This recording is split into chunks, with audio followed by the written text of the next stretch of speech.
So guys welcome back to my channel. ಏನಪ್ಪ ಇವತ್ತು ಅಂದರೆ ಫೋನ್ ಪೇ ಅಂತ ಒಂದು ಆ್ಯಪ್ ಐತೆ. ಆ್ಯಪಲ್ಲಿ ಫ್ರೀಯಾಗಿ ರಿಡೀಮ್ ಕೋಡ್ಸ್ಗಳು ಯು ಪಿ ಐ ಕ್ಯಾಶ್ ಎಲ್ಲ ಸಿಗ್ತೈತೆ. ಹೇಗೆ ಟಾಸ್ಕ್ ಕಂಪ್ಲೀಟ್ ಮಾಡಿ ಅವನ್ನೆಲ್ಲ ಇದು ಮಾಡೋದು ಕ್ಲೈಮ್ ಮಾಡೋದು ಅಂತ ಈ ವಿಡಿಯೋದಲ್ಲಿ ಪೂರ್ತಿ ತಿಳಿಸ್ಕೊಟ್ಟಿದ್ದೀನಿ. ಸ್ಕಿಪ್ ಮಾಡ್ದಂತಲೇ ಪೂರ್ತಿ ವಿಡಿಯೋ ನೋಡಿ ಫ್ರೆಂಡ್ಸ್. ಸೊ ಡಿಸ್ಕ್ರಿಪ್ಷನ್ ಲಿಂಕ್ ಐತೆ, ಹೋಗಿ ಡೌನ್ಲೋಡ್ ಮಾಡ್ಕೊಂಡು ಓಪನ್ ಮಾಡ್ಕೊಳ್ಳಿ. ಆ್ಯಪ್ ಇಂಟರ್ಫೇಸ್ ಈ ಥರ ಇರುತ್ತೆ. ನೆಕ್ಸ್ಟ್ ಮೇಲೆ ಕ್ಲಿಕ್ ಮಾಡಿ ಗೈಸ್. ಈಗ ಗೆಟ್ ಸ್ಟಾರ್ಟ್ ಮೇಲೆ ಕ್ಲಿಕ್ ಮಾಡಿ. ಯಾವ್ದಾದ್ರು ಜಿಮೇಲ್ ಅಕೌಂಟ್ ಇದ್ದೇ ಇರ್ತದೆ ಎಲ್ಲರ ಹತ್ರನೂ. ಲಾಗಿನ್ ಆಗಿ ಜಿಮೇಲ್ ಅಕೌಂಟಲ್ಲಿ, ನಾನೇ ಒಂದೆರಡು ಜಿಮೇಲ್ ಅಕೌಂಟಲ್ಲಿ ಲಾಗಿನ್ ಆಗ್ತೀನಿ.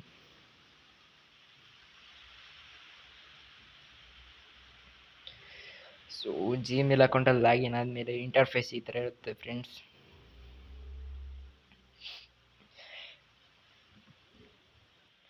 ಇಂಟರ್ಫೇಸ್ ಇರುತ್ತೆ ಮೇಲೆ ತಳಿ. ಇಲ್ಲೆಲ್ಲ ಟಾಸ್ಕ್ಗಳೆಲ್ಲ ಕೊಟ್ಟಿದ್ದಾರೆ, ಕಂಪ್ಲೀಟ್ ಮಾಡಿ.